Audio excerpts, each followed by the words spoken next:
들어오는 거예요? 네.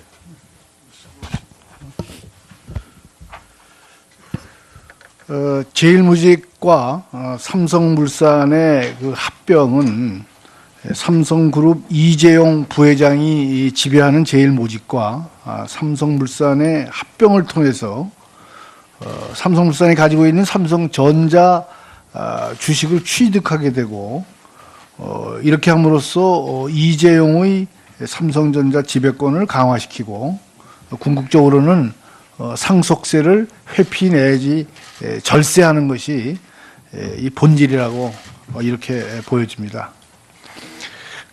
이 과정에서 국민연금은 제일모직이 삼성물산을 싸게 합병할 수 있도록 홍완선 등 국민연금공단의 주식 매매를 담당하고 있는 사람을 동원을 해서 합병 발표 전에 국민연금이 가지고 있는 삼성물산의 주식을 매도, 그래서 주가를 하향 유도하고 합병 발표 후에는 주식을 오히려 매입을 해가지고 이재용 부회장을 이렇게 도와준 이러한 것이 전체적인 스킴입니다. 이 과정에서 삼성물산은 건설 수주를 수주한 거를 오히려 합병 이후에 이렇게 발표를 해요. 그렇게 해가지고 삼성물산의 전반적인 가치가 이렇게 저하되도록 이렇게 한 정황들이 있다. 그래서 이러한 과정에서 우리 전 복지부 장관이 우리 문영표 이사장께 몇 가지 이제 물어보겠습니다.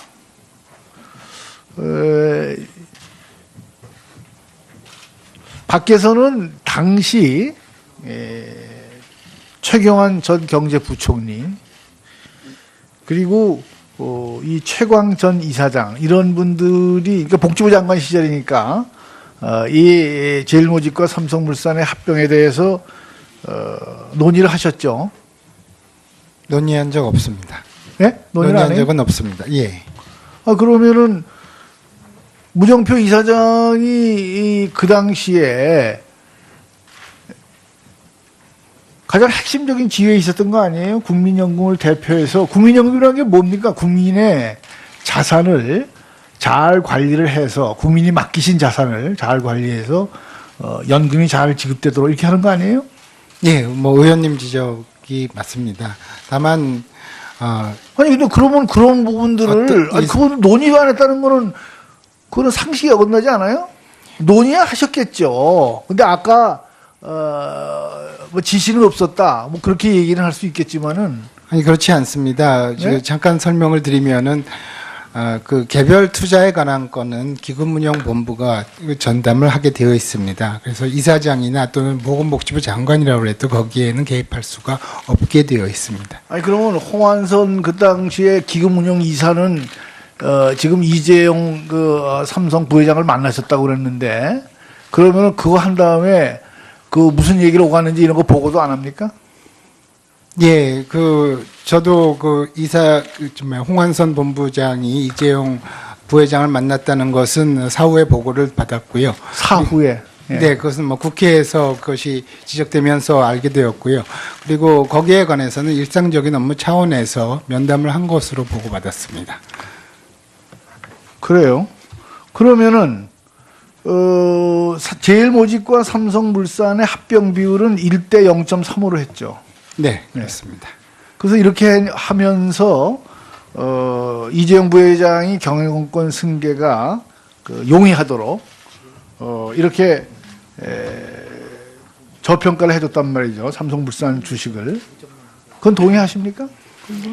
예, 그 문제에 대해서는 기금운용본부에서도 인식을 하고 있었던 것으로 알고 있고요. 다만 0.35라는 그 숫자가 어떤 규칙의 공식에 의해서 결정이 됐기 때문에 그것에 대해서 어떤 그 조정하는데 한계가 있었다고 들었습니다. 아니 그럼 연금관리공단의 그 리서치 팀이 합병 비율이 0.45로 하는 것이 맞겠다. 이렇게 한 거는 보고를 받았어요? 뭐 사후에 제가 알게 되었습니다. 다 사후에 알아요, 그러면? 그렇습니다. 그럼 영업관리공단 이사장 거기 앉아서 뭐 하는 거예요? 뭐 다 사오라 그러면은. 아니, 이런 문제를, 이렇게 중요한 문제를 복지부 장관도 하고도 협의도 안 했다. 청와대하고도, 부총리하고도 얘기 안 했다. 그것도 보고는 사후에 받았다. 그럼 거기 왜 앉아 계신 거예요, 그러면? 거기에 대해서는 그 전술적인 투자 결정에 대해서는 보건복지부나 아니면은 공단 이사장이 관여하지 않습니다.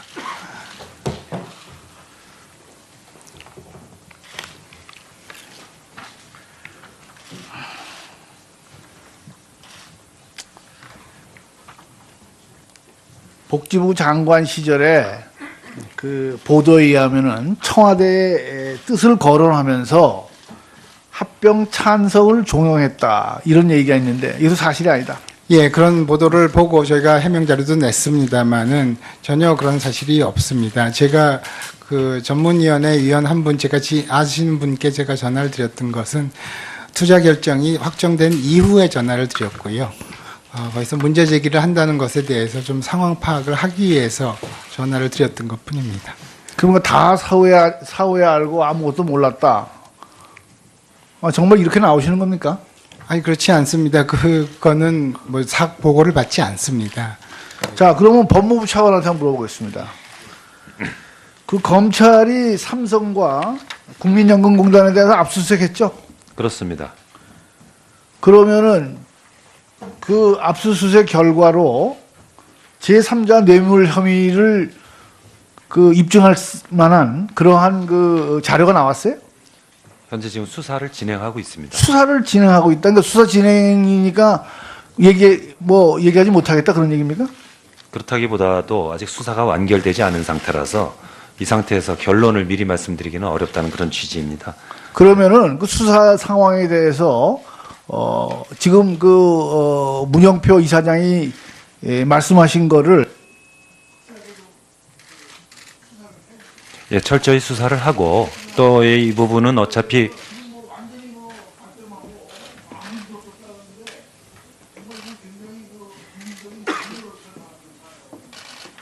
철저히 수사하고 또 그 자료를 또 특별검사가 임명이 되면은 인계를 해서 또 활용할 수 있도록 하겠습니다. 예, 이종구 의원님 수고 많으셨습니다. 다음은 이용주 의원님 질의해 주십시오. 예, 국민의당 이용주입니다.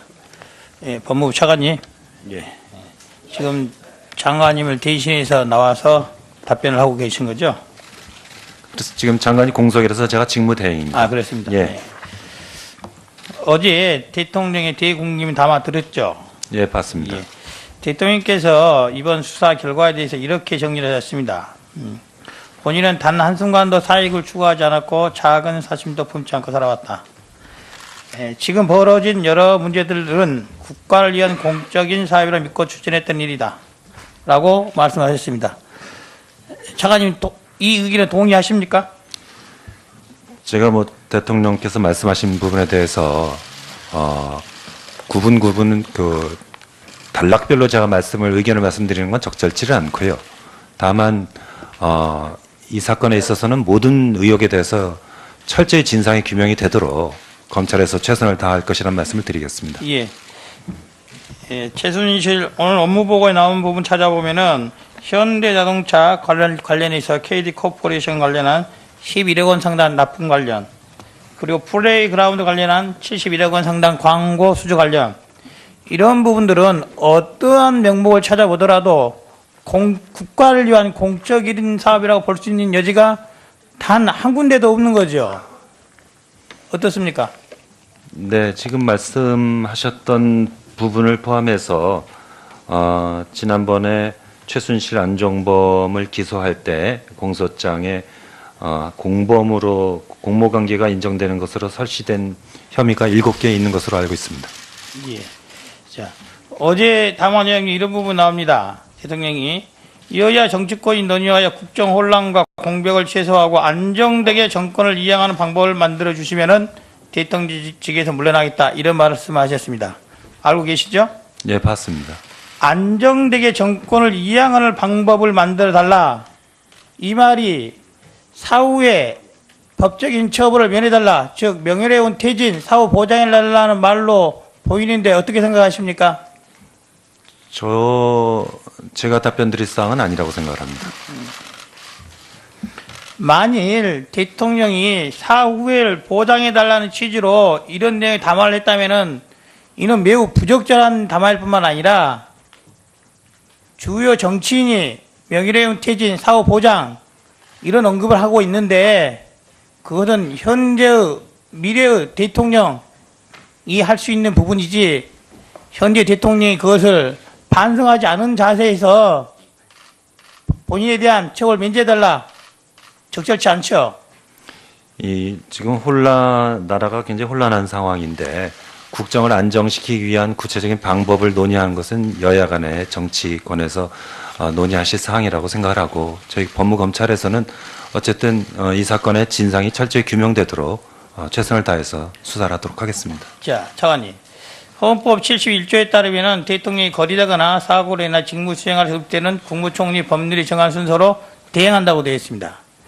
어제 그 박 대통령의 담화를 보면은 퇴진 의사를 명확히 밝히고 있습니다. 조건부 퇴진인 것이죠. 그렇죠?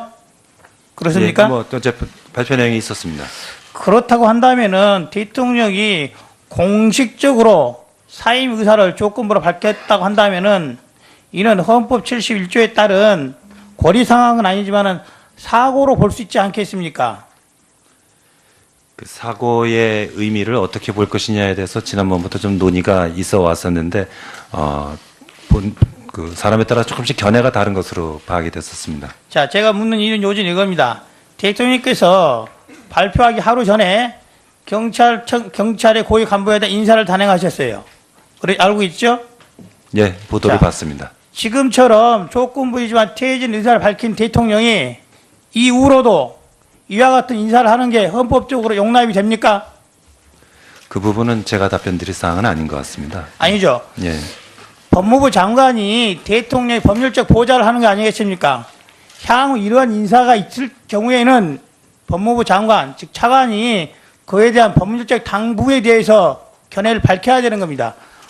제 판단으로는 지금 대통령이 퇴진 의사, 사임 의사를 밝힌 상황이기 때문에 앞으로 정상적인 인사, 대통령 권한 행사는 할 수가 없고 현재부터는 헌법의 전환, 권한 대행에 헌법에 맞다고 보는데 어떻게 생각하세요?